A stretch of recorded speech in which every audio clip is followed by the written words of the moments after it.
देख रहे हैं दैनिक कड़क बिहार टाइम्स, निष्पक्ष निर्भीक आपको रखे सबसे आगे। नमस्कार, मैं श्वेता आपका DKVT न्यूज में स्वागत करती हूं। तो चलिए रुक करते हैं आज की प्रमुख खबर पर। साल 2009 में हुए लोकसभा चुनाव भी भारतीय जनता पार्टी और जनता दल यूनाइटेड के लिए अच्छी खबर लाए थे। दोनों पार्टियों ने गठबंधन कर 37.97% वोट शेयर के साथ 32 सीटें अपने नाम की थी। बीते साल जून में बिहार के मुख्यमंत्री नीतीश कुमार ने पटना में 17 विपक्षी दलों के साथ बैठक की थी। मीटिंग और नए गठबंधन का मकसद भारतीय जनता पार्टी का मुकाबला करना था। हालांकि कुछ महीनों बाद ही स्थिति बदली और नीतीश दोबारा भाजपा के साथ आ गए। अब कहा जा रहा है कि भाजपा को आगामी लोकसभा चुनाव में इसका फायदा भी मिल सकता है।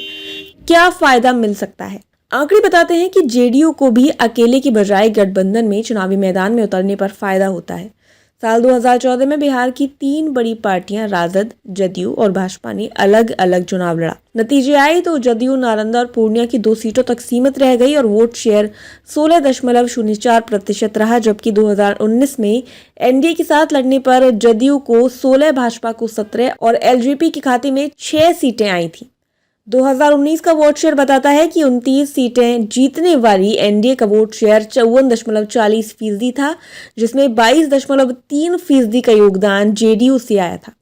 कहा जा रहा है कि अगर साल 2024 में गठबंधन पर बढ़त हासिल करने के लिहाज से नीतीश का आना भाजपा के लिए फायदेमंद साबित हो सकता है, क्योंकि वोट शेयर फिर एनडीए के खाते में जुड़ सकता है। 2009 लोकसभा चुनाव भी भाजपा और जदयू के लिए अच्छी खबर लाए थे। दोनों पार्टियों ने गठबंधन कर 37.97% वोट शेयर के साथ 32 सीटें अपने नाम की थी। तब जदयू 25 सीटों में से 20 पर जीती थी और 15 सीटों पर लड़ने वाली भाजपा को 12 सीटें मिली थी। विपक्षी इंडिया गठबंधन का विघटन निश्चित है, हेमंत ने कहा। असम के मुख्यमंत्री हेमंत विश्व शर्मा ने बिहार में जदयू के महागठबंधन से नाता तोड़ने और राज्य में भाजपा के नेतृत्व वाले एनडीए में शामिल होने के राजनीतिक घटनाक्रम के बाद कहा कि एनडीए गठबंधन का विघटन निश्चित है, क्योंकि इसका कोई वैचारिक आधार नहीं है। उन्होंने सोशल मीडिया मंच एक्स पर पोस्ट किया, इस इंडी गठबंधन का विघटन अब निश्चित है। इस गठबंधन का कोई वैचारिक आधार नहीं है।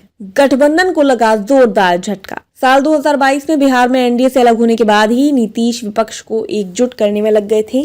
तत्कालीन डिप्टी सीएम तेजस्वी यादव के साथ उन्होंने दिल्ली समेत कई राज्यों के दौरे किए। वह सफल भी हुए और कई बड़े नेताओं को मंच पर भी ले आए। उन्होंने विपक्षी गठबंधन इंडी के कप्तान के तौर पर देखा जाने लगा था, लेकिन खबरें रही कि संयोजक के तौर पर उनके नाम पर सहमति नहीं बन सकी। भाजपा में एंट्री की कहानी बताते चले कि जनवरी की शुरुआत में इंडी गठबंधन की बैठक में जब नीतीश कुमार को संयोजक नहीं बनाया गया बल्कि कांग्रेस अध्यक्ष को आगे बढ़ाया गया, तब नीतीश कुमार ने पाला बदलने का मन बना लिया। नीतीश के बेहद नजदीकी नेता ने भाजपा नेताओं से संपर्क किया। वह पहले से ही इनसे संपर्क में रहे हैं और उनसे नजदीकियां भी रही हैं। सूत्रों के अनुसार भाजपा नेतृत्व को भी लगा कि यही समय है जब वह न केवल इंडी गठबंधन को छिन्न भिन्न कर सकते हैं, बल्कि इस बार 400 के पार के लक्ष्य की तरफ भी मजबूती से बढ़ सकते हैं। भाजपा से संकेत पाने के बाद नीतीश कुमार ने धीरे धीरे इंडी गठबंधन से दूरी बढ़ानी शुरू की। इस बार के गठबंधन में भाजपा के अनुसार लिए जाएंगे फैसले।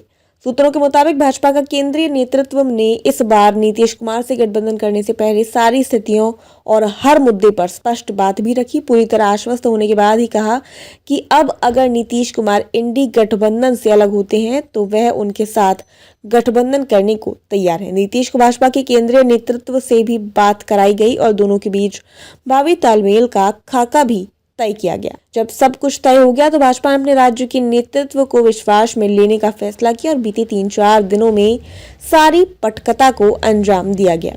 भाजपा ने भी साफ कर दिया कि लोकसभा चुनाव तक नीतीश कुमार ही मुख्यमंत्री रहेंगे, उसके बाद की स्थितियों पर आगे विचार किया जाएगा। सूत्रों के अनुसार जदयू को ये भी साफ कर दिया गया कि लोकसभा में सीटों के बंटवारे में इस बार उसे भाजपा से कम सीटों पर चुनाव लड़ना होगा। इसके अलावा बिहार के अलावा अन्य किसी भी राज्य में कोई समझौता नहीं होगा। साथ ही बिहार में भाजपा के अन्य सहयोगी दलों को मिलने वाली सीटों में भाजपा का फॉर्मूला ही माना जाएगा।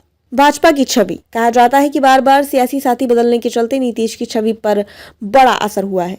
दरअसल भाजपा पर सरकार गिराने के आरोप विपक्षी दल लगाते रहते हैं। ऐसे में इस बार बिहार में हुए राजनीतिक घटनाक्रम में भाजपा के निशाने पर आने की संभावनाएं कम है। इसके अलावा संख्या बल के लिहाज से भी भाजपा बिहार में जदयू से आगे है और 2 डिप्टी सीएम का फॉर्मूला लगाकर पार्टी ने पहले ही पकड़ मजबूत रखने के संकेत दे दिए हैं।